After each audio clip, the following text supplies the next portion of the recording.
18वीं शताब्दी के भारत के मुगलों, हैदराबाद, रोहिलखंड और जाटों के शासन के बारे में आज इस वीडियो में हम अध्ययन करेंगे। क्या है? ठीक है। औरंगजेब की मृत्यु हो जाती है कब? 1707 में हो जाती है। तो उसके बाद में जो मुगल सम्राट हैं वो इतने शक्तिशाली नहीं रहते, यानी औरंगजेब का जो भी इनके उत्तराधिकारी हैं वो इनसे कमज़ोर नजर आते हैं। तो एक तो मुगल साम्राज्य की हम बात करेंगे यहाँ थोड़ी सी, कि मुगल साम्राज्य किस प्रकार से कमज़ोर हो जाता है और उसका फ़ायदा कौन उठाते हैं फिर। और फ़ायदा यहाँ उठाने वाली दो तरह की शक्तियाँ हैं, एक क्षत्रिय और दूसरी यूरोपीय। क्षत्रिय शक्तियाँ यानी औरंगजेब के समय जो अलग अलग राज्य थे जिनमें उनको सूबेदारी दी गई थी, यानी दो प्रकार की चीज़ें होती हैं यहाँ पर, एक निजामी होती है और एक दीवानी होती है। अपन देखेंगे आगे बंगाल के अंदर चलेंगे उस समय देखेंगे ये चीज़ें क्या होती हैं, है ना।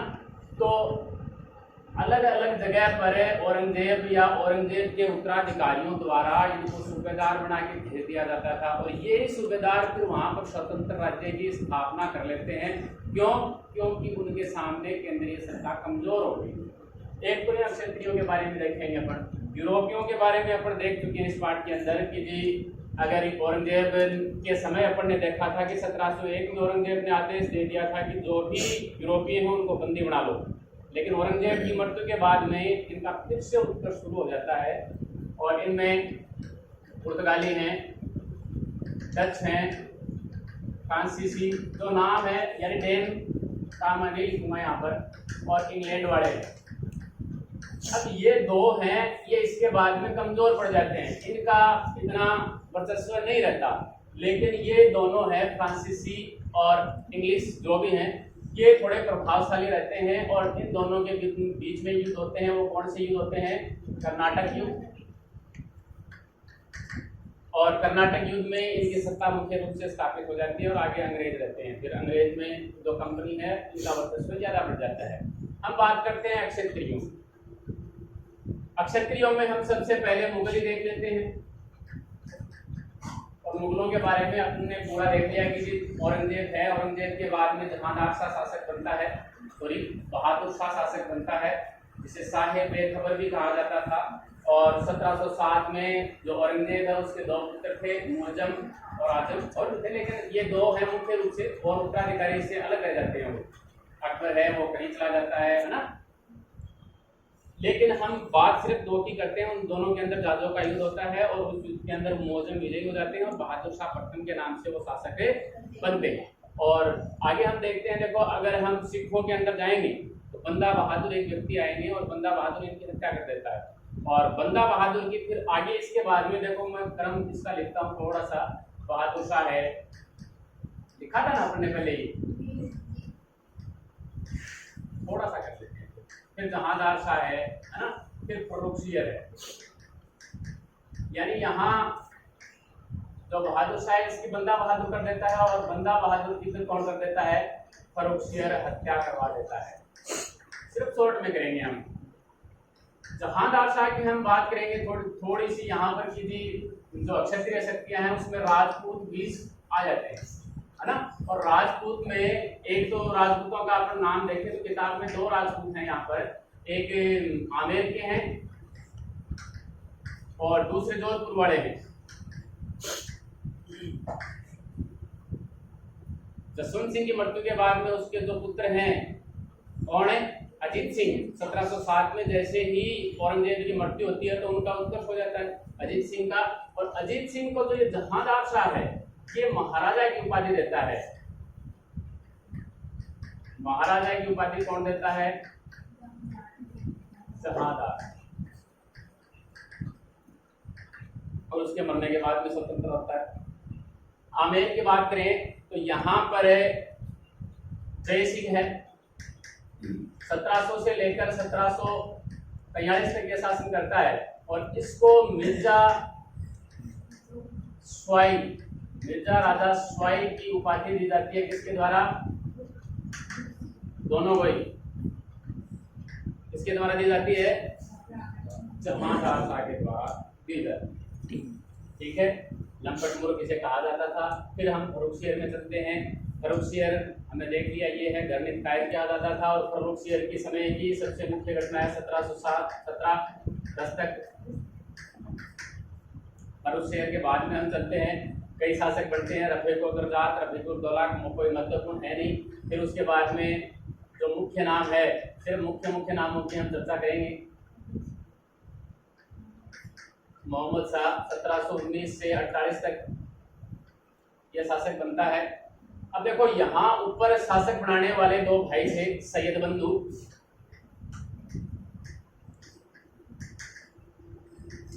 कौन थे ये सैयद बंधु? क्या नाम था इनका? हाँ, अब्दुल्ला खां और हुसैन अली। लेकिन अब इनका वर्चस्व कम करना चाहता था मोहम्मद शाह। और मोहम्मद शाह के समय मुख्य इनका स्थान ले लेता है कौन? निजाम उल हक। निजाम उल हक, वैसे इसका नाम था चिंकिस खां। निजाम उल हक की बात भी हम करेंगे यहाँ पर। हैदराबाद,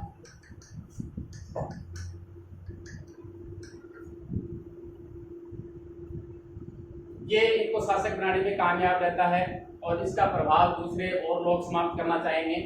निजामुल मुल्क यानी इसी के समय, मोहम्मद शाह के समय ही दिल्ली के ऊपर आक्रमण होता है 1739 में नादिर शाह द्वारा। जो हम पढ़ेंगे वो सभी इसमें भी आएगा। जो भी हम स्वतंत्र राज्य पढ़ेंगे वो मुगलों में भी आएंगे, इसलिए मैं मुगलों का आपको क्रम से थोड़ा सा बता देता हूँ कहाँ तक ये सभी आएंगे।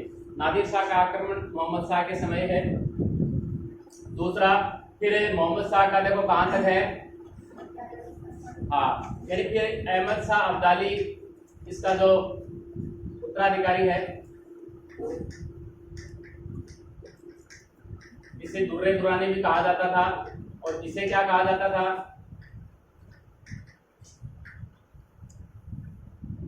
ईरान का, ठीक है। यानी ये कहता था ये व्यक्ति कि अहमद शाह अब्दाली जैसा चरित्र का व्यक्ति मेरे को ईरान, भारत, ईरान कहीं भी देखने को नहीं मिलता। इस प्रकार का ये व्यक्ति था। और इस नादिर शाह के समय हम एक चीज और देखेंगे, उस जगह का नाम है अवध। अवध में एक व्यक्ति था, यहाँ नाम लिख देता हूं मैं, शहादत खान। ठीक है, ये निजाम के प्रभाव को कम करना चाहता है। ठीक है, इनके मध्य 1739 में जो युद्ध होता है वो युद्ध होता है करनाल का युद्ध। किसमें?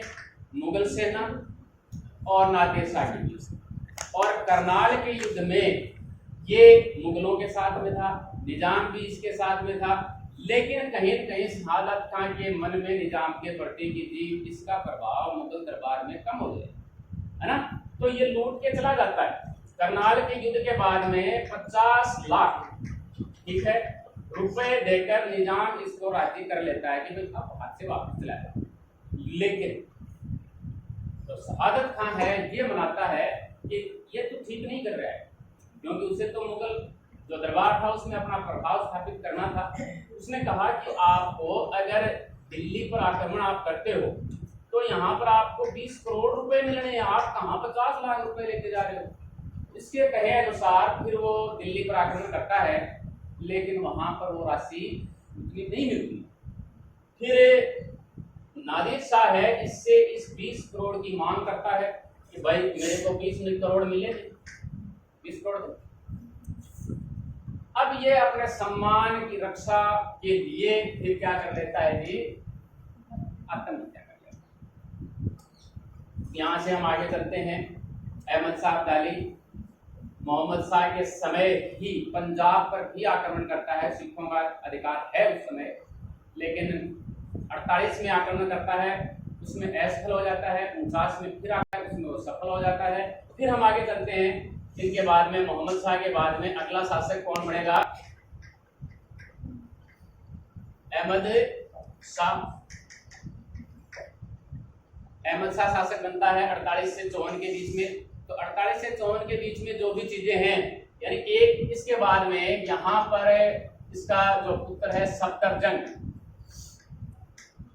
दोनों को मिलाएं आप, है ना।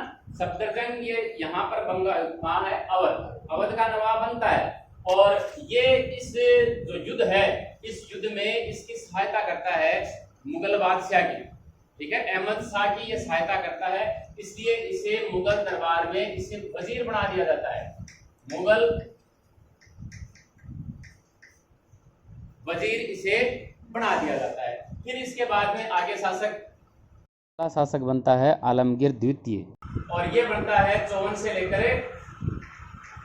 59 तक, यानी इस समय की जो भी चीजें हैं उस समय के लिए ये है। और इसके समय ज्यादा कोई खास घटना है नहीं। और फिर आएगा कौन है, शाह आलम द्वितीय, और इसके समय देखो कहां से है ये, 1759 से 1806 तक है। और इसके समय की मुख्य घटनाएं हैं, देखो पानीपत का तृतीय युद्ध होगा, ठीक है, और इसके समय ही ये अवध है सब कुछ, यानी बक्सर का युद्ध है, ये इसके समय होगा।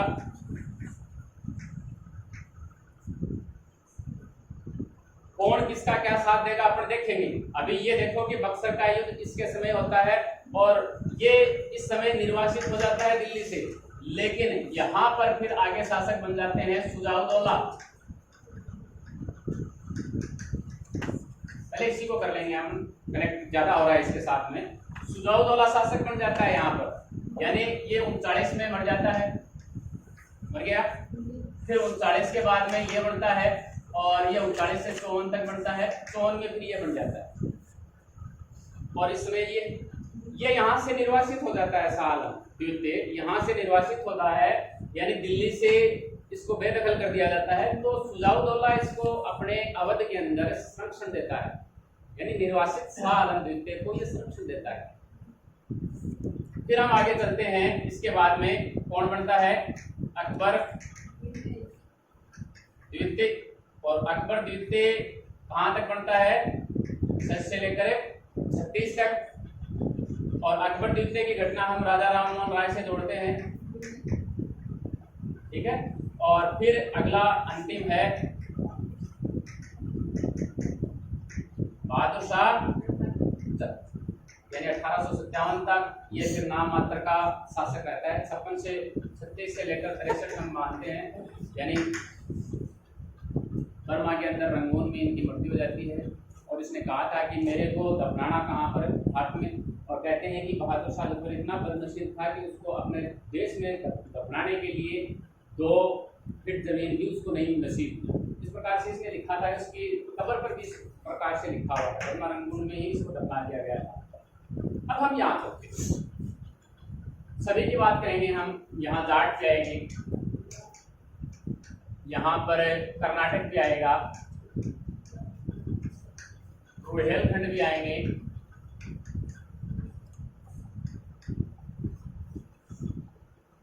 राजपूतों के बारे में अपन ने देख लिया, ठीक है, कि इस प्रकार से जहांदार शाह इस प्रकार से इनको दे देता है। और ये मिर्जा राजा जय सिंह है इस समय। और बूंदी के उत्तराधिकार का एक प्रश्न है, यानी बूंदी का जो रानी है वो किसे राजा बनाना चाहते थे और मराठा किसे बनाना चाहते थे, और उसमें ये उलझ जाता है आमेर का जय सिंह, है ना।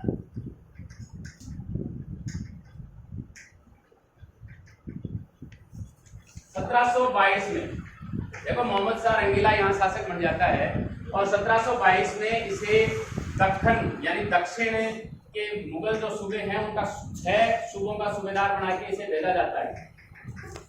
इसको निजाम उल मुल्क या चिंगिस खां बना दिया, और इसे आसफ जाह की उपाधि दी जाती है। निजाम की उपाधि, नाम इसका चिंगिस खां है, आसफ जाह की उपाधि। और इसी के आधार पर यहाँ का जो वंश शासन करता है वो कौन सा है, आसफ जाही वंश हो जाता है फिर, ठीक है। अब इसके बाद में ये 1734 में वहां पर अपने आप को स्वतंत्र घोषित कर दिया जाता है। अपने को वहां 1734 में मुगलों से स्वतंत्र कर लेता है। यानी वैसे ही इनकी सत्ता तो कमजोर हो रही थी और सत्ता का ये फायदा उठाता है। और जब ये 6 सूबों को बनाया जाता है उसमें इसका औरंगाबाद जो महाराष्ट्र में है वहां पर इसका मुख्यालय रखा जाता है। लेकिन जिनके छां है इसके उत्तराधिकारी इतने इसकी तरह सक्षम नहीं थे, उत्तराधिकारी इसके अयोग्य थे, इसलिए इनका राज्य है फिर आगे इसके बाद में कोई अस्तित्व में नहीं रहता। यानी इस प्रकार के नाम नहीं है कि जिनको याद रखा जाए। इसलिए वेलेस्ली जो आएगा इंग्लिश में कंपनी का वेलेस्ली, दोबारा लिखता हूं, ये सहायक संधि के लिए उत्तरदायी व्यक्ति था, सहायक संधि करने वाला गवर्नर था ये। और इससे सहायक संधि करने वाला पहला जो राज्य होगा वो कौन सा होगा? हैदराबाद। ये है, ठीक है। राजपूतों को हमने देख लिया। रुहेलखंड, ये भी छोटे हैं रुहेलखंड है कि हम अगर इनकी सत्ता की बात करेंगे तो ये कहाँ थे, है ना।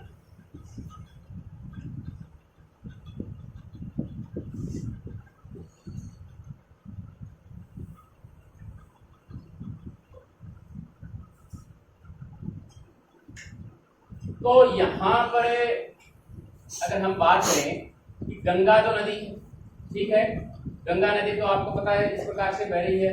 और एक है यहाँ पर कुमायूं हिमालय, यानी हिमालय भी अलग अलग प्रकार का है। अगर आप भूगोल में देखेंगे कि तीस्ता नदी से कृष्णा तक ये है, कावेरी से आगे सतलज तक ये है, हिमालय है उसका विभाजन है। तो कुमायूं हिमालय यहाँ उत्तराखंड तक है। तो ये जो इनका एरिया था ये किनके क्षेत्र में आता था? रुहेलखंड के क्षेत्र में आता था, ठीक है। और इनकी एक राजधानी भी हुआ करती थी आइंदा, जो बरेली में है। और इसके समय जो शासक बनते हैं अली मोहम्मद खान, मीर दाऊद,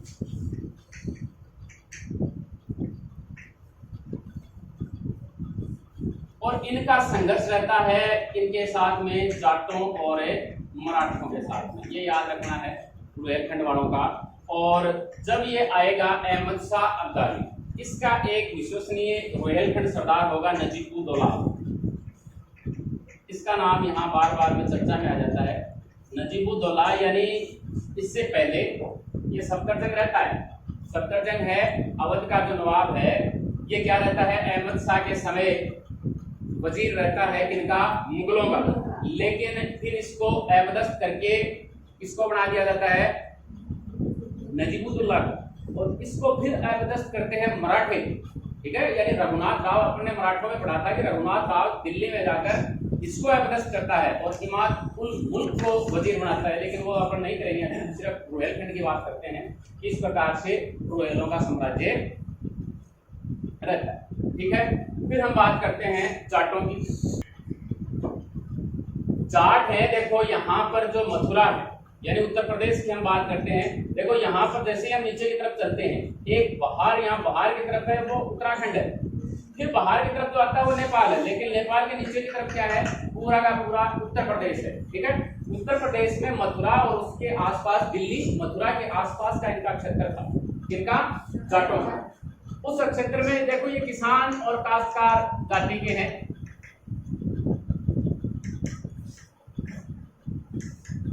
और इन्होंने जो भी विद्रोह, यानी विद्रोह के रूप में हम देखेंगे कि औरंगजेब के बाद में इस प्रकार से, औरंगजेब के समय और औरंगजेब के बाद में, और इनका जो भी कारण है वो आर्थिक कारण है। सबसे पहले एक व्यक्ति है 1669 किसके समय? औरंगजेब के समय। गोकुला नामक एक व्यक्ति है और ये जमींदार था।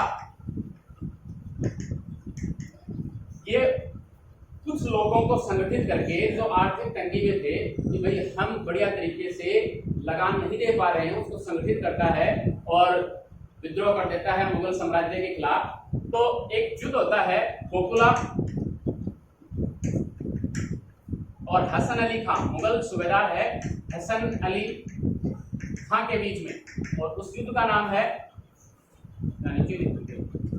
इधर उधर तो और कुछ आ जाएगा, तिलपत का युद्ध। और इस युद्ध में इस व्यक्ति की हत्या कर दी जाती है। फिर इसके बाद में अगला इनका सरदार आता है राजाराम, और इसका जो संगठन है वो गोकुला के बजाय ज्यादा संगठित रहता है, और इसकी जो मुख्य पद्धति थी लूटमार, छापेमार, वो शिवाजी और महाराणा प्रताप बड़े इस प्रवृत्ति में ये विश्वास रखता था। और इसने क्या किया, 1685 की हम बात करें, 1685 में जो अकबर है, मुगल बादशाह अकबर, इस समय था क्या? नहीं था, तो उसे क्या कर दिया गया था? दफना दिया गया था। तो सिकंदरा में अकबर को दफनाया गया था। सिकंदरा कहाँ है? आगरा के अंदर है। आगरा में दफनाया गया, तो वहां से इसकी जो हड्डियां हैं, हड्डियों को इसने निकाला और जला दिया। अब जलाएगा तो औरंगजेब को गुस्सा नहीं आएगा, आना सबको वाजिब था। तो इसके बाद में एक तो जयपुर का है बिशन सिंह, और एक इसका पौत्र था औरंगजेब का विदर्भक्ष। इन दोनों के साथ में 1688 में, ठीक है, इसके साथ में, इनके साथ में लड़ाई होती है और ये व्यक्ति मारा जाएगा। फिर हम और आगे चलते हैं। इसके बाद में राजाराम के बाद में इनका नेतृत्व करते हैं चूड़ामन, और ये कहते हैं कि औरंगजेब की मृत्यु तक लगातार संघर्ष करता रहा, और इसने भटपुर राज्य की नींव रखी। यानी भटपुर कहते हैं, यानी यहाँ से मथुरा के आसपास का एक क्षेत्र है जो अपने राजस्थान में पड़ता है, लेकिन राजस्थान का एकदम पूरी भाग है लगभग, है ना। भटपुर और धौलपुर दो एकदम पूर्व में है राजस्थान के अंदर, अगर हम मानचित्र में देखें तो यहाँ पर ये भटपुर की नींव रखता है। कौन? चूड़ामन। फिर इसका भतीजा, ये सभी भतीजे हैं लगभग, भतीजे आप याद, बेटे नहीं याद रखेंगे, भतीजे याद रखेंगे, भतीजे हैं बदन सिंह। इसके बाद में बदन सिंह बनता है, और बदन सिंह कहते हैं डीग, कुम्हेर, भरतपुर, है ना, इन जगहों पर ये दुर्गों की स्थापना करता है, यानी किलों का निर्माण ये कर लेता है। और इसके बाद में जो अगले शासक बनेंगे, इनके जो मुख्य शासक हैं वो कौन बनेंगे? सूरजमल लिख देता हूँ महाराजा, तो आप अपने आप लगा लेंगे ना। और इन्हें कहा जाता है जाट जाति का प्लेटो। प्लेटो का पता है ना कौन है? पता था ना? क्यों कहा जाता है? क्योंकि ये जो व्यक्ति था ये गुस्साकर बुद्धि का था, यानी बुद्धि बहुत तेज थी इसकी, और कुशल राजनीतिज्ञ था इसके कारण कहा जाता है। प्लेटो भी तो विद्वान था, इसलिए इसे जाट जाति का क्या कहा जाता है? प्लेटो कहा जाता है। अब देखो इसने क्या किया, इसने एक तो देखो इसको 2 ही जागीरें मिली थी, और 2 जागीरों से कई जागीरों में अपने साम्राज्य को इसने बदल लिया। जैसे देखो अगर हम पूर्व की बात करें, आगरा और एटा को पूर्व में, और अगर हम दक्षिण की बात करें तो इसने धौलपुर और चंबल को जीत लिया। धौलपुर किसमें है? चंबल है, ठीक है। और अगर हम उत्तर की बात करें तो उत्तर में इसने मथुरा, अलीगढ़, लक्ष्मणगढ़, पंजाब, हरियाणा, इनके ऊपर भी इसने अधिकार कर लिया था। अब इसके बाद में हम थोड़ी सी इनकी चर्चा करते हैं कि और किस पर अधिकार कर लिया इसने। तो 1832 में सोगरा एक जगह है इनके आसपास ही, और उनके वहां पर एक जो जमींदार थे डॉक्टर हेमकरण, इनको पराजित कर दिया 1832 में इसने। फिर 1845 में मुगल शासक कौन है? मोहम्मद शाह, और रोहेलों को भी इसने पराजित किया 1745 में, ठीक है। फिर 1754 में इसने मुगलों और मराठों को, यानी ये दोनों सम्मिलित सेना लेकर इसके ऊपर चढ़ाई कर रहे थे, लेकिन दोनों को अपनी रणनीति से पता नहीं कैसे मिलाया, और कुम्हेर सिंह ने वापस भेज दिया कि जी आप वापस चले जाओ। रणनीति थी, इसलिए इसे प्लेटो कहा जाता है कि भाई मैं सामना नहीं कर पाऊंगा तो अब क्या करूं, है ना। और फिर इसके बाद में 1756 में इसने अलवर पर भी अधिकार कर लिया था।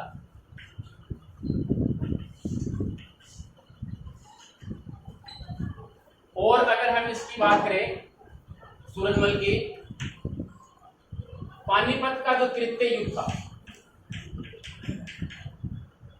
ये अहमद शाह अब्दाली को भी नाराज नहीं करना चाहता था और मराठों को भी नाराज नहीं करना चाहता था। तो पानीपत के युद्ध के समय इसके सैनिकों को, किनके, मराठों के सैनिकों को ये खाद्य सामग्री या अन्य जो भी सामग्री चाहे वो उस समय उन्हें अवेलेबल करवाता था।